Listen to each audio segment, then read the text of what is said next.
Assalamualaikum warahmatullahi wabarakatuh. Jumpa lagi dengan saya. Insyaallah kali ini kita akan mereview buku yang spektakuler karya Ustadz Fahmi Salim MA. Beliau adalah alumni Al-Azhar baik S1, S2 dan sekarang telah menyelesaikan doktoralnya di Al-Azhar. Ya, ini sebenarnya salah satu karyanya yang merupakan adaptasi daripada tesisnya waktu dia mengambil magister di Al-Azhar University pada tahun 2007 silam. Ya, Ustadz Fahmi Salim, ya, Wakil Ketua Majelis Tabligh PP Muhammadiyah Pusat. Kemudian beliau juga adalah Wakil Ketua Komisi Dakwah MUI Pusat dan pendiri Al-Fahmu Institute sekaligus sebagai peneliti INSIS. Nah, bukunya kali ini berjudul Kritik Terhadap Studi Al-Quran Kaum Liberal. Insyaallah buku ini akan bermanfaat khususnya bagi mereka yang suka membaca terkait dengan buku-buku pemikiran atau pergolakan pemikiran dalam studi Islam. Ini sebenarnya adalah tesis ketika dia menyelesaikan jenjang magisternya di Universitas Al-Azhar Kairo. Ya, diterjemahkan dalam bahasa Indonesia dengan judul Kritik Terhadap Studi Al-Quran Kaum Liberal. Ya, buku ini saya lihat sungguh luar biasa. Bahkan salah satu pembimbingnya dan sekaligus guru besar ilmu tafsir pada Fakultas Usuluddin Universitas Al-Azhar Kairo berkomentar, tesis saudara Fahmi Salim ini adalah yang pertama kali ditulis dan dipertahankan di Universitas Al-Azhar yang dikenal sebagai kiblat ilmu-ilmu keislaman di dunia Islam. Kemudian Profesor Dr. Ali Hasan Sulaiman, juga guru besar ilmu tafsir pada Fakultas Dirasat Islamiyah Universitas Al-Azhar Kairo, juga berkomentar, aplikasi hermeneutika untuk Al-Quran sejatinya ingin mengisolasi teks Al-Quran dan sakralitas sumbernya, yaitu Allah Subhanahu wa taala. Banyak catatan-catatan kaki dalam naskah asli tesis ini yang sangat baik dan penting yang sudah semestinya menjadi isu pokok tesis untuk membantah pandangan-pandangan kaum liberal seperti Abu Zaid. Sehingga hemat saya, umat Islam di Indonesia dan dunia pada umumnya amat membutuhkan pemikiran yang cerdas dan orisinil untuk menolak paradigma liberal dalam studi Al-Quran seperti yang ditulis oleh saudara Fahmi Salim ini. Ya, tesis ini sebenarnya cukup luar biasa ya. Di sini pengantar penerbit ditulis, karya ini mendapat penilaian yang luar biasa, mumtaz atau istimewa dalam sidang terbuka tesisnya ketika mempertahankan tesisnya di Universitas Al-Azhar Kairo. Selain itu disematkan pada predikat tambahan, ya, tausiyah bitab'iha wa tabaduliha bainal jami'at. Artinya rekomendasi atau tesis ini direkomendasikan untuk dicetak jadi buku lalu dipertukarkan antar universitas. Ya, luar biasa ya.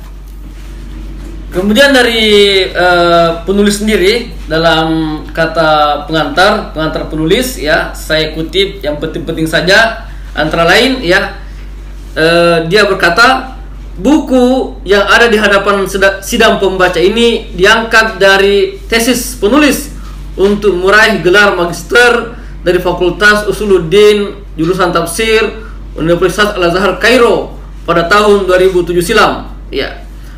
Ada apa dengan hermeneutika? Setelah ditelusuri, ternyata filsafat pemahaman teks ala barat inilah yang menjadi alat bulldozer paling efektif yang berada di belakang upaya sekularisasi dan liberalisasi masyarakat muslim yang terjadi secara masif.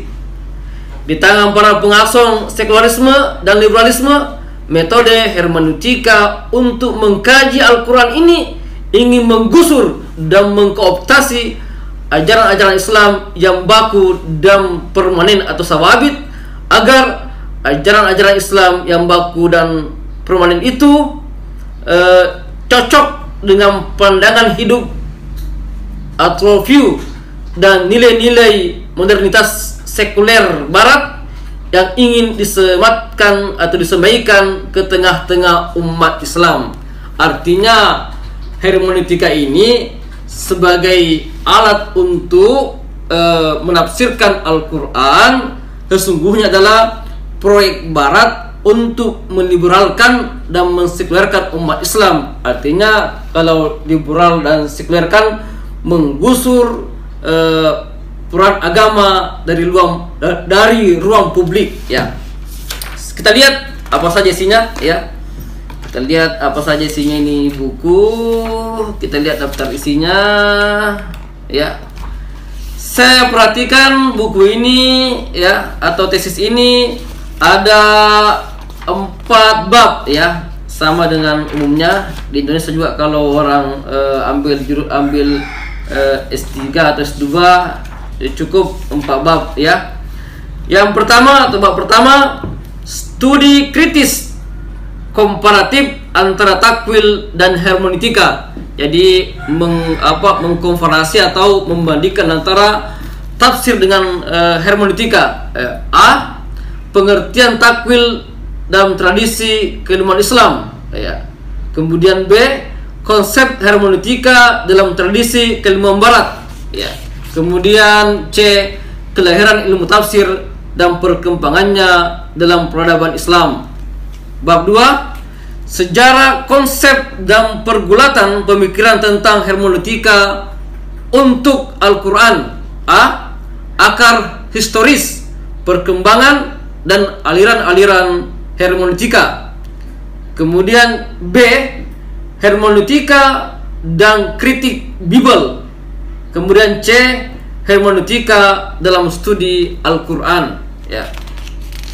Di sini juga ditegaskan, diperlebar lagi orientalis dan penerapan hermeneutika dalam studi Al-Quran, orientalis dan aplikasi metode kritik Bible di dalam studi Al-Quran. Jadi orientalis ini, ya, menggunakan hermeneutika dalam menafsirkan Al-Quran, ya, sebagaimana mereka menggunakan hermeneutika dalam menafsirkan Bible, ya, begitu.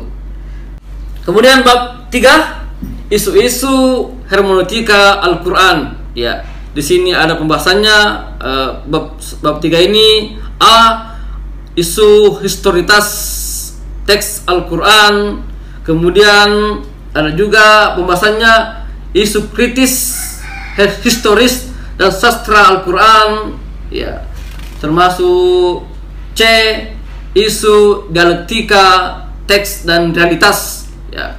Kemudian pada C ini ada juga pelebaran pembahasan persoalan asbabun nuzul, klaim realitas lebih superior dari teks Al-Quran, kaidah asbab nuzul dalam tafsir, dialektika antara teks Al-Quran dan realitas, kritik atas ide originalitas realitas, A. Kajian sastra Marxisme dan pengaruhnya bagi Al-Quran, serta banyak lagi pembahasan lain yang sangat bermanfaat untuk kita tahu sejauh mana peran orientalis dalam menggusur ilmu-ilmu tafsir untuk digantikan dengan ilmu hermeneutika.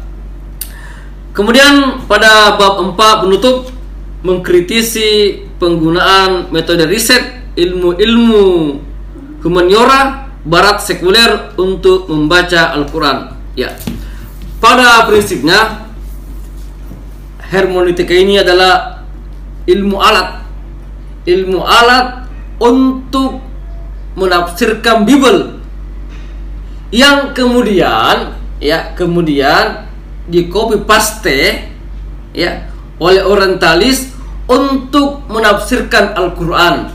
Dan konyolnya lagi di Indonesia, ya, ilmu ini dipelajari di perguruan tinggi Islam untuk kelak mereka yang pelajari hermeneutika ini dipakai untuk menafsirkan Al-Quran. Sungguh konyol luar biasa. Kenapa? Dia samakan tata cara penafsiran Bible dengan Al-Quran, padahal jelas beda, ya, beda sekali. Al-Quran itu ada syarat-syaratnya untuk menafsirkan. Misalnya harus menguasai ilmu 12 seperti nahu, saraf, bayan, badi, ma'ani, fikih, usul fikih, hadis, usul hadis, tafsir, usul tafsir, mantik. Kalau itu sudah dikuasai, baru Anda bisa menafsirkan Al-Quran. Konyol Anda kalau menafsirkan Al-Quran menggunakan metode hermeneutika. Konyol, ya. Tidak masuk akal. Jika Anda ingin menjadi penafsir Al-Quran, maka kuasailah ilmu-ilmu yang berhubungan dengan bahasa Arab dan juga yang berhubungan dengan Al-Quran. Insya Allah Anda akan menguasai. Dan yang paling penting, niatnya lillahi ta'ala, kholisan lillahi ta'ala, harus ikhlas, bukan untuk mencari kekurangan Al-Quran. Kalau ada yang begitu, Anda akan terlaknat. Wallahu a'lam bishawab.